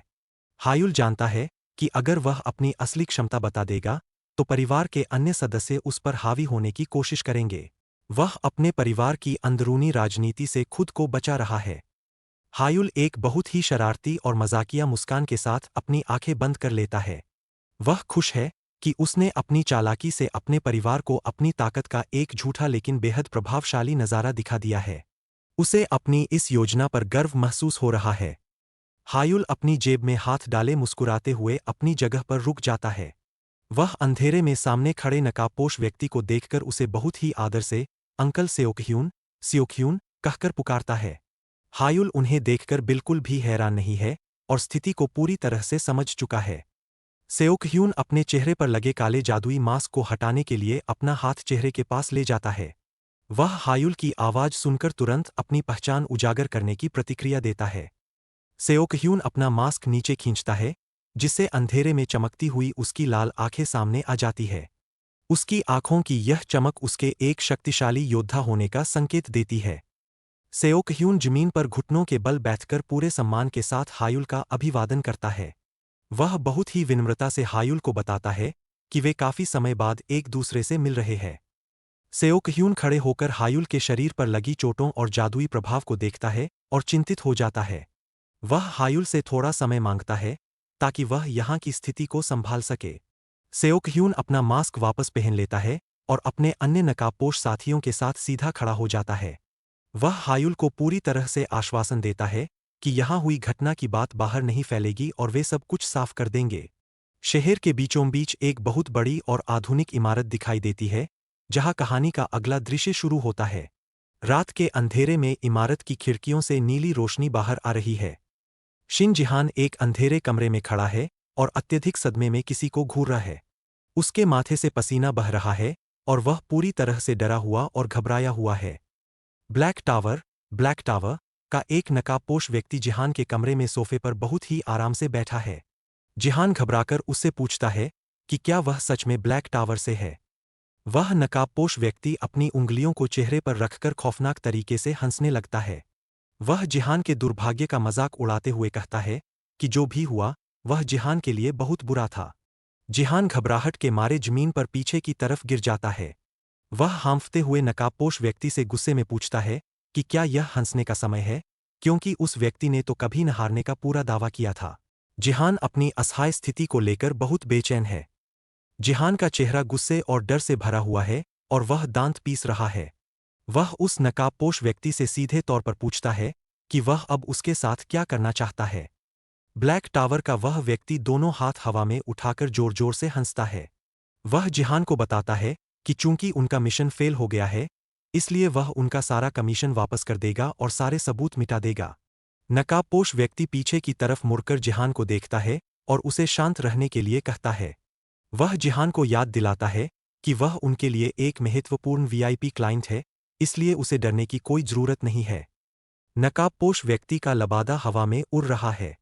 वह जिहान को पूरी तरह से भरोसा दिलाता है कि इस मामले की कोई भी जानकारी बाहर लीक नहीं होगी। वह अपने काम को लेकर पूरी तरह आश्वस्त है। नकाबपोश व्यक्ति एक बहुत ही चालाक और भयानक मुस्कान देता है। वह बताता है कि जो प्रशिक्षक लेंग स्मिथ पकड़ा गया है, उसे वे लोग आज सुबह होने से पहले ही मार देंगे ताकि कोई सुराग न बचे। जिहान जमीन पर खड़े होकर थोड़ा राहत महसूस करता है और उस नकाबपोश व्यक्ति को देखता है। वह स्पष्ट करता है कि उसे उस प्रशिक्षक की जान की कोई परवाह नहीं है। नकाबपोश व्यक्ति खिड़की के पास खड़ा होकर अपनी बात जारी रखता है। वह बताता है कि बेक साह्यूक और हायुल दोनों को आईएल चिप, इल चिप दी गई थी और वह जिहान से पूछता है कि इन चीजों का क्या करना है। वह व्यक्ति अपना हुर पकड़कर एक डरावनी मुस्कान के साथ जिहान को उस बात की चिंता न करने के लिए कहता है। वह सब कुछ अपने नियंत्रण में होने का दावा करता है। नकाबपोश व्यक्ति बहुत ही खुशी से जिहान को बताता है कि बेक साह्यूक की हालत बहुत खराब है और वह पहले से ही ब्रेन डेड हो चुका है। यह खबर जिहान के लिए काफी चौंकाने वाली है। जिहान इस नई जानकारी को सुनकर पूरी तरह से भ्रमित हो जाता है। वह अविश्वास के साथ पूछता है कि साह्यूक के ब्रेन डेड होने का असल में क्या मतलब है। दृश्य अतीत में जाता है, जहां बेक साह्यूक पार्क में एक जॉम्बी की तरह लड़खड़ाते हुए चल रहा है और हायुल उसके सामने खड़ा है। नकाबपोश व्यक्ति बताता है कि साह्यूक ने बिना किसी योजना के अकेले ही हायुल पर हमला कर दिया था। नकाबपोश व्यक्ति एक छोटे कार्टूनिश रूप, चिबी, में मजाकिया अंदाज में हिलते हुए साह्यूक की उस जॉम्बी जैसी हालत की नकल उतारता है और उसका मजाक उड़ाता है। वह साह्यूक को केवल एक चलती फिरती लाश बताता है। जिहान नीचे की तरफ देखते हुए स्थिति का निष्कर्ष निकालता है। वह पूछता है कि क्या इसका मतलब यह है कि हायुल ने उस खतरनाक दवा और चिप का इस्तेमाल करने के बावजूद साह्यूक को हरा दिया है। नकाबपोश व्यक्ति एक बहुत ही चौड़ी और भयानक मुस्कान के साथ खुशी खुशी जिहान की बात से सहमत होता है। वह मानता है कि हायुल की ताकत असाधारण थी। अगले ही पल वह अपनी मुस्कान बरकरार रखते हुए कहता है कि यह बात पूरी तरह से सटीक नहीं है। कहानी के पिछले दृश्य में नकाबपोश व्यक्ति को एक पेड़ की डाल पर छिपकर हायुल और साह्यूक की लड़ाई देखते हुए दिखाया जाता है। सेओकह्यून का चेहरा काले मास्क और चमकती लाल आंखों के साथ करीब से दिखाई देता है। नकाबपोश व्यक्ति बताता है कि सेओकह्यून भी वहां मौजूद था और उसने पूरा इलाका सील कर दिया था। नकाबपोश व्यक्ति पेड़ की डाल पर बैठा हुआ है और थोड़ा निराश लग रहा है। वह चिढ़ते हुए कहता है कि सेओकह्यून के आ जाने के कारण वह उस रोमांचक लड़ाई को अंत तक नहीं देख पाया। जिहान अत्यधिक तनाव में आगे की तरफ झुकता है और परेशान होकर पूछता है कि सेओकह्यून ने हायुल का पीछा करना कब शुरू किया था। वह अपनी सुरक्षा को लेकर चिंतित है। नकाबपोश व्यक्ति खिड़की से बाहर चमकते हुए शहर को देखता है। वह बहुत ही लापरवाही से जवाब देता है कि उसे इस बारे में ठीक से नहीं पता है कि यह सुरक्षा कब शुरू हुई। अंधेरे में सेओकह्यून और उसके कई नकाबपोश साथी अपनी चमकती लाल आंखों के साथ एक साथ खड़े दिखाई देते हैं। यह दृश्य उनके शक्तिशाली सुरक्षा घेरे और निगरानी को दर्शाता है। जिहान पसीना पोंछते हुए परेशान होकर पूछता है कि हायुल के पास जो आईएल चिप है, अब उसका क्या होगा। उसे डर है कि वह चिप उसके खिलाफ सबूत बन सकती है। नकाबपोश व्यक्ति बताता है कि उस चिप में एक डिस्ट्रक्शन कोड था। दृश्य में वह चिप टूटकर नीले जादुई कणों में बिखरती हुई दिखाई देती है और वह बताता है कि चिप पहले ही नष्ट होकर हवा में उड़ चुकी है। नकाबपोश व्यक्ति जिहान की तरफ मुड़कर मुस्कुराते हुए पूछता है कि क्या उसे कुछ और भी जानना है। वह जिहान की हर शंका दूर करने की कोशिश कर रहा है। जिहान इस पूरी स्थिति से थका हुआ नजर आता है और कहता है कि उसे और कुछ नहीं पूछना है। वह स्थिति को स्वीकार कर लेता है। नकाबपोश व्यक्ति बालकनी के खुले हुए दरवाजे के पास जाता है और जिहान से विदा लेते हुए जाने की बात करता है। वह कहता है कि उसे एक और काम निपटाना है। वह नकाबपोश व्यक्ति बालकनी से नीचे शहर की तरफ हवा में छलांग लगा देता है और उसका लबादा रात की हवा में उड़ने लगता है। वह रात के अंधेरे में पूरी तरह गायब हो जाता है। जिहान बालकनी पर अकेला खड़ा होकर बाहर देखता रहता है। वह लंबी सांस लेकर सोचता है कि कम से कम यह परेशानी तो खत्म हो गई। जिहान अचानक घबरा जाता है और उसके माथे पर पसीना आ जाता है। वह महसूस करता है कि उसे उन सभी सबूतों को जल्द से जल्द मिटाना होगा जिन पर सेओकह्यून की नज़र जा सकती है। जिहान तेजी से मुड़ता है और अपने घर के सुरक्षा जादू को तोड़ने और जल्द से जल्द वहां से भाग निकलने की तैयारी करता है। वह जानता है कि उसे जल्दी करनी होगी। ब्लैक टावर का वह नकाबपोश व्यक्ति शहर की ऊंची और चमकदार इमारतों के बीच से हवा में उड़ते हुए कहीं दूर जा रहा है। रात का शहर नीली रोशनी से चमक रहा है। कुछ दिनों बाद ओबलिस्क एकेडमी की विशाल और शानदार इमारत दिन के उजाले में दिखाई देती है। आसमान बिल्कुल साफ है और माहौल शांत है। हायुल अपने दोनों हाथों से एक पुरानी और मोटी जादुई किताब को जोर से बंद करता है। वह अपनी पढ़ाई या रिसर्च का काम खत्म कर चुका है। हायुल अपने कमरे में डेस्क के पास कुर्सी पर बैठकर आराम से अपनी बाहें पीछे की ओर फैलाकर अंगड़ाई लेता है। वह थोड़ा थका हुआ लेकिन संतुष्ट लग रहा है। हायुल याद करता है कि उसने ब्लू टावर लॉर्ड से सुना था कि वह प्रशिक्षक लेंग स्मिथ ट्रांसपोर्ट के दौरान अचानक मारा गया। दृश्य में ब्लू टावर लॉर्ड खड़ी है और वह मृत प्रशिक्षक जमीन पर पड़ा है। हायुल अपनी कुर्सी पर सिर के पीछे हाथ रखकर आराम से बैठा है। वह सोचता है कि उसने ब्लैक टावर से कुछ उम्मीदें की थीं, लेकिन वे लोग इतने कमजोर निकले। हायुल का चेहरा बिल्कुल शांत और विचारमग्न है। वह सोचता है कि अंकल सेओकह्यून ने साह्यूक के मामले को बहुत अच्छी तरह से संभाल लिया है, क्योंकि कहीं कोई खबर नहीं फैली। हायुल के डेस्क पर रखा उसका मोबाइल फोन अचानक बजने लगता है और स्क्रीन चमक उठती है। यह किसी का महत्वपूर्ण मैसेज या नोटिफिकेशन है। हायुल थोड़ा हैरान होकर अपने बजते हुए फोन की तरफ नीचे देखता है। वह जानने को उत्सुक है कि उसे किसने संदेश भेजा है। हायुल अपने हाथ में फोन पकड़े हुए है। फोन की स्क्रीन पर उसके पिता का संदेश है, जिसमें बेक परिवार के साथ हुई बातचीत और मार्बल खदानों के 43% अधिकार मिलने की खबर है। हायुल इस खबर को पढ़कर बहुत ही गर्व और संतुष्टि के साथ मुस्कुराता है। वह अपने पिता की क्षमता की तारीफ करता है कि उन्होंने इतनी जल्दी सब कुछ इतनी अच्छी तरह संभाल लिया। अकेडमी के कमरे की बड़ी खिड़की से सूरज की रोशनी अंदर आ रही है। हायुल सोचता है कि सब कुछ अच्छे से निपट गया और वह राहत महसूस करता है। हायुल अपने फोन को पकड़े हुए बहुत ही खुश और संतुष्ट नजर आ रहा है। वह मुस्कुराते हुए कहता है कि अब केवल एक ही चीज बची है जिस पर उसे ध्यान देना है। हायुल के फोन की स्क्रीन पर एकेडमी ओलंपियाड का विज्ञापन चमक रहा है, जो दुनिया के सबसे बेहतरीन जादूगरों का सबसे बड़ा टूर्नामेंट है। इसे शुरू होने में केवल 53 दिन बचे हैं। हायुल का चेहरा बिल्कुल करीब से दिखाई देता है। उसकी लाल आंखों में एक बहुत ही तेज चमक है और उसके चेहरे पर अत्यधिक उत्साह से भरी हुई मुस्कान है। वह इस आने वाले एकेडमी ओलंपियाड के लिए पूरी तरह से तैयार है और इसे जीतने का दृढ़ संकल्प कर चुका है।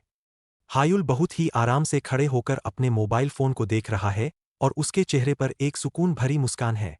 वह अपने पिता द्वारा एक साथ इतनी सारी महत्वपूर्ण जानकारी भेजे जाने पर बहुत खुश और प्रभावित महसूस करता है। उसे उम्मीद नहीं थी कि उसके पिता स्थिति को इतनी तेजी से संभाल लेंगे। हायुल के फोन की स्क्रीन पूरी तरह से चमक रही है, जिस पर एकेडमी ओलंपियाड के शुरू होने में केवल 53 दिन बचे होने की खबर दिखाई दे रही है। यह दुनिया भर के सबसे बेहतरीन जादूगरों का सबसे बड़ा टूर्नामेंट है और इसकी खबर से पूरी दुनिया में हलचल मची हुई है। हायुल इस टूर्नामेंट की खबर को बहुत ध्यान से पढ़ रहा है। हायुल के चेहरे का क्लोजअप दिखाया जाता है, जहां उसकी लाल आंखों में एक तेज और खतरनाक चमक है। वह इस आने वाले टूर्नामेंट की चुनौती के लिए पूरी तरह से तैयार है और उसके चेहरे पर अत्यधिक आत्मविश्वास से भरी हुई मुस्कान आ जाती है। वह जानता है कि यह प्रतियोगिता उसके लिए खुद को साबित करने का सबसे बड़ा मौका है। हायुल अपने कमरे में फोन पकड़े हुए खड़ा है और अचानक उसके शरीर के चारों ओर नीले रंग की तेज जादुई ऊर्जा चमकने लगती है। उसे एहसास होता है कि उसके पिछले जादुई स्पेल रेजोनेंस की 12 घंटे की पेनल्टी अब पूरी तरह से खत्म हो गई है। वह अपनी जादुई शक्ति वापस पाकर बहुत सुकून महसूस करता है। हायुल पूरी ताकत के साथ अपनी मुट्ठी को कसकर बंद कर लेता है और उसके हाथ के चारों ओर नीली जादुई चिंगारियां उड़ रही है। वह अपनी वापस लौटी हुई जादुई ताकत को अपने शरीर में गहराई से महसूस कर रहा है। अब वह अपने अगले बड़े कदम के लिए मानसिक रूप से तैयार हो जाता है। हायुल अपनी आंखें बंद करके पूरी एकाग्रता के साथ अपनी जगह पर खड़ा है। उसके सीने के बिल्कुल बीचों बीच से नीले रंग की भयंकर जादुई ऊर्जा बाहर की तरफ फूट रही है। वह बिना समय बर्बाद किए थर्ड सर्कल के जादू को सक्रिय करने की अपनी तैयारी शुरू कर देता है। हायुल अपने दोनों हाथों में उस पुरानी और रहस्यमयी जादुई किताब को पकड़े हुए है और किताब के पन्नों से तेज रोशनी निकल रही है। वह एक पैर पर खड़ा होकर पूरे आत्मविश्वास के साथ परीक्षा के अगले पन्ने पर जाने की घोषणा करता है। पूरा कमरा इस जादुई रोशनी से जगमगा उठता है। वह रहस्यमयी जादुई किताब हायुल के डेस्क पर बहुत जोर से खुल जाती है और उसके पन्ने हवा में फड़फड़ाने लगते हैं। इसके खुले हुए पन्नों से सुनहरी और गुलाबी रंग की तेज जादुई रोशनी के साथ साथ जादुई कण बाहर की तरफ निकलने लगते हैं। यह तेज रोशनी पूरे कमरे को अपनी जादुई चमक से भर देती है। हायुल धीरे धीरे अपनी आंखें खोलता है और थोड़ा भ्रमित होकर अपनी उंगलियों से अपना माथा सहलाता है। उसे अचानक हुए इस भारी जादुई बदलाव से थोड़ा अजीब और चक्कर जैसा महसूस हो रहा है। वह तुरंत अपने आसपास के इस बिल्कुल नए और खाली माहौल को समझने की कोशिश करने लगता है। हायुल एक बहुत ही विशाल और पूरी तरह से सफेद जादुई अंतरिक्ष, व्हाइट स्पेस, में अकेला खड़ा है, जहां चारों तरफ कुछ भी नहीं है। वह चारों तरफ देखते हुए सोचता है कि क्या यही उस जादुई किताब के अंदर की दुनिया है। वह इस खाली जगह को देखकर थोड़ा हैरान और सतर्क है। अचानक हायुल के सामने से एक बहुत ही तेज रोशनी का झोंका आता है, जो उसकी आंखों को चुभता है। वह उस तेज रोशनी की गर्मी से बचने के लिए झटके से पीछे हटता है और अपना हाथ चेहरे के आगे कर लेता है। उसे इस शांत जगह पर अचानक हुए हमले की उम्मीद बिल्कुल नहीं थी। उस तेज रोशनी के बीच से सुनहरे और नीले बालों वाली एक लड़की बाहर आती है, जिसने एक फ्रिल वाली पोशाक पहनी हुई है। वह गुरुत्वाकर्षण के बिना हवा में तैरती हुई हायुल का दूसरी परीक्षा के पन्ने पर बहुत ही शांति से स्वागत करती है। उसके आसपास नीले जादुई कण लगातार तैर रहे हैं। लड़की के चमकते हुए जूतों और पैरों का दृश्य नीचे से ऊपर की तरफ दिखाई देता है। वह हवा में बिल्कुल आराम से तैर रही है और उसके जूतों से नीली जादुई रोशनी निकल रही है। यह दृश्य स्पष्ट करता है कि वह कोई आम इंसान नहीं बल्कि एक जादुई इकाई है। उस लड़की का चेहरा बिल्कुल करीब से दिखाई देता है और उसकी आंखें चमकीले पीले रंग की है। वह खुद को बीटा, बीटा नाम से पेश करती है और बहुत ही सौम्य तरीके से बात कर रही है। वह हायुल को बताती है कि वह दूसरी परीक्षा के पन्नों का प्रबंधन, मैनेज कर रही है। हायुल बहुत ध्यान से बीटा की बातों को सुनता है और पसीना बहाते हुए थोड़ा नर्वस लगता है। वह बीटा से पूछता है कि क्या यह दूसरी परीक्षा भी पहली परीक्षा की तरह ही होगी। वह परीक्षा के नियमों और कठिनाई के स्तर को गहराई से समझना चाहता है। हायुल अपने दिमाग में पहली परीक्षा के उस भयंकर दृश्य को याद करता है, जहां प्रशासक, अल्फा, ने उसे काम दिया था। उस फ्लैशबैक दृश्य में हायुल एक चमकते हुए विशाल जादुई क्रिस्टल के सामने खड़ा है, जहां उसे जादुई ऊर्जा को पूरी तरह से परिष्कृत करने का बेहद कठिन काम सौंपा गया था। बीटा बहुत ही शांत और स्थिर मुद्रा में हायुल के सामने खड़ी है। वह हायुल को उसकी अगली चुनौती के बारे में विस्तार से समझाना शुरू करती है। वह बताती है कि इस दूसरी परीक्षा में यह परखा जाएगा कि वह जादुई सर्कल्स को कितनी आज़ादी और कुशलता से संभाल सकता है। बीटा के चेहरे का क्लोजअप दिखाया जाता है और वह अपनी बात जारी रखती है। वह हायुल को बताती है कि अगर वह इस परीक्षा को पास कर लेता है, तो किताब के 32 से लेकर 81 पन्ने अपडेट हो जाएंगे, जिनमें 3 सर्कल जादू, 3 सर्कल मैजिक से जुड़ी जानकारी है। वह उसे मिलने वाले इस विशाल इनाम के बारे में स्पष्ट जानकारी देती है। हायुल यह बात सुनकर अत्यधिक खुशी और झटके से हवा में उछल पड़ता है। वह हैरान है कि उसे एक साथ इतने सारे पन्नों की जादुई जानकारी मिलने वाली है। यह इनाम उसकी उम्मीद से कई गुना बड़ा है और वह अपनी उत्तेजना को रोक नहीं पा रहा है। हायुल के चेहरे पर एक बहुत ही चौड़ी और अत्यधिक उत्साहित मुस्कान आ जाती है। वह अपनी मुट्ठी कसते हुए खुशी से झूम उठता है और कहता है कि उसे लगा था कि उसे केवल 10 पन्ने ही मिलेंगे। यह इनाम उसके लिए एक बहुत बड़ी सफलता है। हायुल की चमकती हुई लाल आंखों का क्लोजअप दिखाया जाता है और वह तुरंत अपनी उत्तेजना को शांत कर लेता है। वह स्थिति पर गंभीरता से विचार करते हुए समझ जाता है कि तीसरे सर्कल का स्तर आम जादू और समीक्षाओं से बहुत ज्यादा अलग और शक्तिशाली होने वाला है। उसे इस बात का डर भी है और रोमांच भी। बीटा अपनी आंखें बंद करके अपना एक हाथ अपने सीने पर रख लेती है और उसका पूरा शरीर जादुई रोशनी से चमकने लगता है। वह पूरी गंभीरता के साथ हायुल की परीक्षा को तुरंत शुरू करने की घोषणा करती है। उसके ऐसा कहते ही पूरे अंतरिक्ष में जादुई ऊर्जा फैल जाती है। बीटा अचानक जादुई रोशनी के कणों में बदलकर उस सफेद अंतरिक्ष से पूरी तरह गायब हो जाती है। हायुल उस विशाल और अनंत जगह में बिल्कुल अकेला खड़ा रह जाता है। वह हैरान होकर ऊपर की तरफ देखता है और इंतजार करता है कि अब आगे क्या होगा। हायुल अचानक आसमान से आती हुई एक पहचानी हुई भारी आवाज सुनकर पूरी तरह से चौंक जाता है। वह तुरंत उस आवाज को पहचान लेता है और समझ जाता है कि यह साक्षात उसके मास्टर की आवाज है। वह हैरानी से ऊपर की तरफ देखता रहता है, क्योंकि उसे मास्टर के सीधे हस्तक्षेप की उम्मीद नहीं थी। हायुल के चारों ओर हवा में चमकते हुए जटिल नीले जादुई सर्कल्स, मैजिक सर्कल्स, एक एक करके प्रकट होने लगते हैं। मास्टर की भारी आवाज उसे अगला निर्देश देते हुए कहती है कि अब उसे क्रम से आने वाले इन 100 जादुई सर्कल्स को सक्रिय एक्टिवेट करना होगा। यह चुनौती दिखने में ही बहुत जटिल लग रही है। हायुल तुरंत अपना एक हाथ आगे की तरफ फैलाता है और उसके हाथ के ठीक सामने एक चमकता हुआ जादुई सर्कल बन जाता है। वह पूरी एकाग्रता के साथ अपनी जादुई ऊर्जा को उस सर्कल के साथ जोड़ने की कोशिश करता है। वह बिना एक भी सेकंड बर्बाद किए इस कठिन परीक्षा को शुरू कर देता है। हायुल का जादू सफलता के साथ उस सर्कल से जुड़ जाता है और सर्कल सक्रिय होते ही और भी तेजी से चमकने लगता है। नीली जादुई ऊर्जा हवा में चारों तरफ तेजी से फैल जाती है, जो हायुल के सटीक नियंत्रण को दर्शाती है। हायुल अपने दोनों हाथों को हवा में ऊपर की तरफ उठाता है और एक नए सर्कल की तरफ बढ़ता है। वह पूरी एकाग्रता के साथ एक बहुत ही जटिल और विशाल जादुई सर्कल को अपनी ऊर्जा से सक्रिय कर रहा है। वह इस परीक्षा में अब तक बहुत अच्छा प्रदर्शन कर रहा है। हायुल के चेहरे पर अचानक घबराहट और गहरी उलझन आ जाती है। जादुई सर्कल्स के पैटर्न में हुए इस अचानक बदलाव को देखकर उसकी आंखें फटी रह जाती है। उसे समझ नहीं आता कि यह क्रम अचानक कैसे बदल गया। हवा में तैरते हुए जादुई सर्कल्स अब बहुत तेजी से अपना रूप और जगह बदलते हुए दिखाई देते हैं और उनकी चमक बढ़ जाती है। हायुल को पता चलता है कि सर्कल्स के ताज़ा, रिफ्रेश होने का समय केवल 3 सेकंड है। साथ ही उसे चेतावनी दी जाती है कि अगर वह समय पर सर्कल सक्रिय नहीं कर पाया, तो उसे वापस बिल्कुल शुरुआत से शुरू करना होगा। हायुल के माथे पर पसीना आ जाता है और वह एक थकी हुई मुस्कान के साथ नीचे देखता है। वह स्थिति की भयंकर कठिनाई को समझ जाता है और महसूस करता है कि वह इन तेजी से बदलते हुए सर्कल्स के क्रम को केवल याद करके पास नहीं कर सकता। एक छोटे कार्टूनिश, चिबी रूप में हायुल बहुत ही आत्मविश्वास के साथ मुस्कुराता हुआ दिखाई देता है। वह मजाकिया अंदाज में स्थिति को स्वीकार कर लेता है और खुद से कहता है कि मास्टर की परीक्षा इतनी आसान तो बिल्कुल नहीं हो सकती थी। वह हार मानने के बजाय चुनौती के लिए तैयार हो रहा है। हायुल का चेहरा बिल्कुल पीला पड़ गया है और उसकी आंखों के नीचे गहरे काले घेरे आ गए हैं।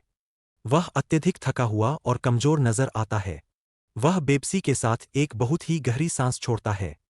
हायुल पूरी तरह से थक कर अपने डेस्क पर आगे की तरफ झुक जाता है और उसके बाल बिखरे हुए हैं।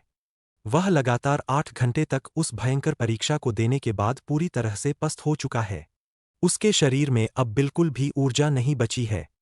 हायुल डेस्क के पास खड़ा है और वह किताब भी वहीं रखी हुई है। वह खुद को याद दिलाता है कि उसने लगातार 8 घंटे तक मेहनत की है। हालांकि वह जानता है कि वह इस थका देने वाली परीक्षा को अधिकतम 10 घंटे तक ही दे सकता है। हायुल अपने हाथ में उस पुरानी किताब को पकड़ लेता है और उसे बहुत ध्यान से देखता है। वह खुद को तसल्ली देता है और थोड़ा सकारात्मक महसूस करता है, क्योंकि वह खुश है कि वह धीरे धीरे इस कठिन जादू को समझ रहा है। कमरे की बड़ी खिड़की से बाहर का दृश्य दिखाई देता है, जहां नीला आसमान है। हायुल गहराई से विचार करता है और एक निष्कर्ष पर पहुंचता है कि केवल अपने दम पर इस परीक्षा को पार करना मुश्किल है, इसलिए उसे कहीं और से कुछ सुराग, हिंट्स ढूंढने ही होंगे। हायुल आराम से अपने बिस्तर या डेस्क के पास बैठकर अपने हाथ में एक पेन और नोटपैड पकड़े हुए है। वह गहराई से विचार कर रहा है कि उसे आगे क्या करना चाहिए। वह अपनी अगली योजना बनाने में पूरी तरह व्यस्त है। इद्रेड की जादुई किताब के पन्ने हवा में खुलते हैं, जिन पर पुरानी भाषा में कुछ जादुई बातें लिखी है।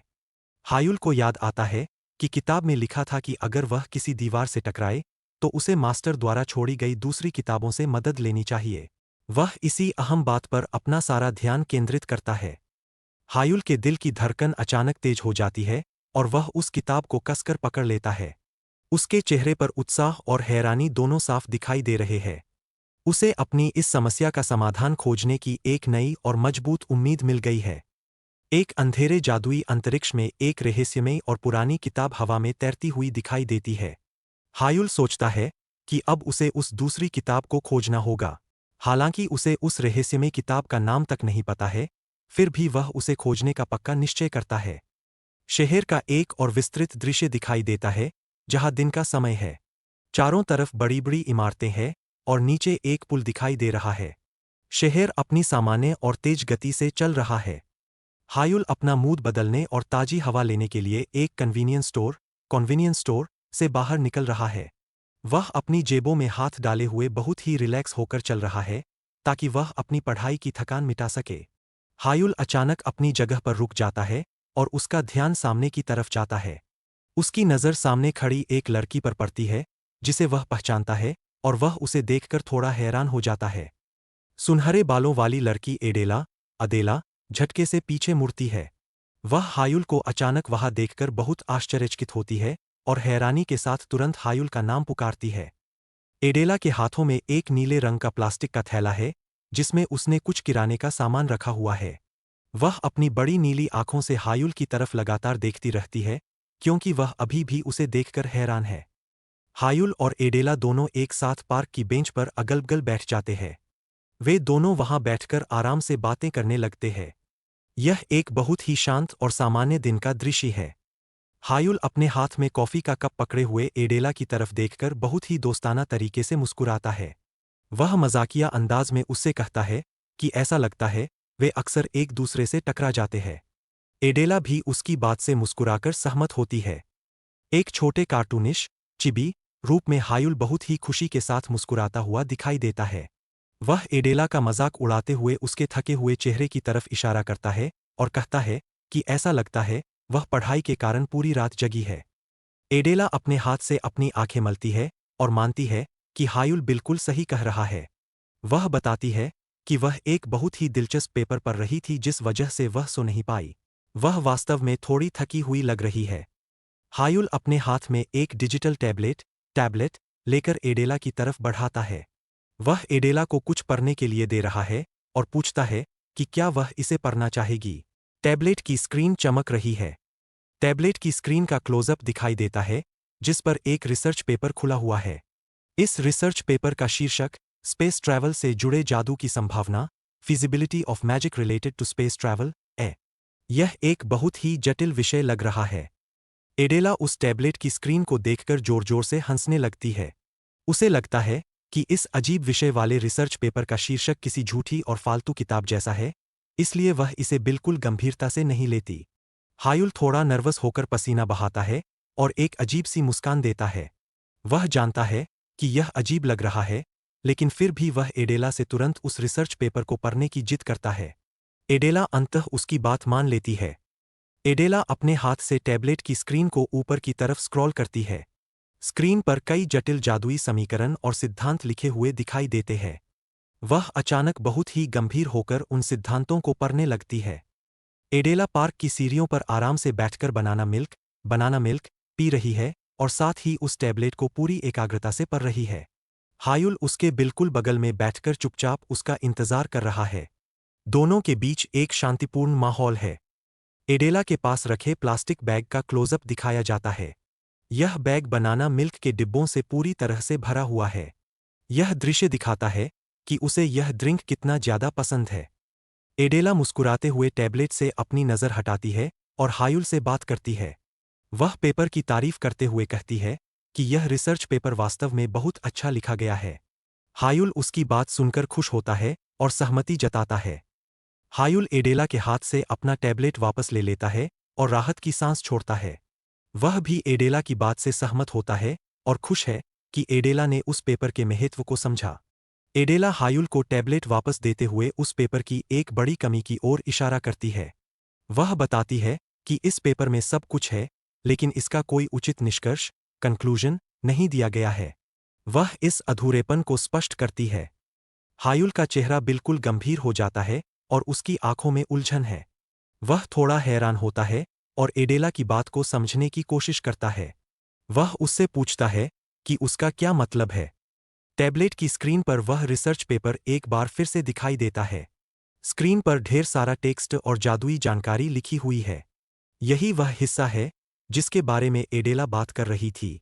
एडेला स्पष्ट करती है कि यह निष्कर्ष कोई आम निष्कर्ष नहीं है, बल्कि यह उसका खुद का विश्लेषण है जो रेबेल बेटेनियो की किताबों पर आधारित है। यह महान नाम सुनकर हायुल अत्यधिक झटके में आकर जोर से चिल्लाता है। उसे यकीन नहीं होता कि एडेला क्या कह रही है। स्क्रीन पर मौजूद टेक्स्ट बहुत तेजी से ऊपर की तरफ स्क्रॉल होता है। एडेला हायुल को पेपर की संरचना और उसमें मौजूद जादुई सिद्धांतों के बारे में विस्तार से समझा रही है। वह अपनी बात को बहुत गहराई से रख रही है। हायुल अपने कमरे में वापस आ गया है और अपने डेस्क पर बैठ गया है। वह बहुत तेजी से और पूरी एकाग्रता के साथ अपने लैपटॉप पर कुछ टाइप कर रहा है। वह इंटरनेट पर गो सांगजुन नाम के उस लेखक के बारे में जानकारी खोज रहा है। हायुल लैपटॉप की स्क्रीन को देखते हुए गहरी सोच में डूब जाता है। वह हैरान है कि गो सांगजुन नाम के इस जादुई शोधकर्ता का कोई भी पता, उम्र या लिंग इंटरनेट पर दर्ज नहीं है। वह इस रहस्यमयी लेखक को लेकर और भी उलझ जाता है। लैपटॉप की स्क्रीन पर वही स्पेस ट्रैवल वाला रिसर्च पेपर खुला है। हायुल को अपनी खोज में पता चलता है कि यही वह एकमात्र पेपर है जो उस लेखक ने अब तक पब्लिश किया है। इसके अलावा उसकी कोई जानकारी इंटरनेट पर नहीं है। हायुल अपने हाथ में उस रिसर्च पेपर के प्रिंटेड कागजात पकड़े हुए खड़ा है। वह स्थिति का विश्लेषण करता है और निष्कर्ष निकालता है कि शायद कठोर आलोचना और असफलता मिलने के कारण वह लेखक पूरी तरह से शांत हो गया। हायुल के डेस्क पर रखा हुआ स्मार्टफोन अचानक तेजी से बजने लगता है। हायुल अपना हाथ आगे बढ़ाकर उस बजते हुए फोन को उठाने के लिए जाता है। वह देखता है कि उसे किसका कॉल आ रहा है। हायुल अपने फोन को कान पर लगाता है और कॉल का जवाब देता है। उसके चेहरे पर एक बहुत ही चौड़ी, चालाक और आत्मविश्वासी मुस्कान आ जाती है। वह पूरी तरह से शांत होकर हेलो कहता है। हायुल के फोन की स्क्रीन का क्लोजअप दिखाई देता है। स्क्रीन पर लिखा है कि उसे ब्लू टावर की तरफ से कॉल आई है। यह वही कॉल है जिसका वह इतने समय से इंतजार कर रहा था।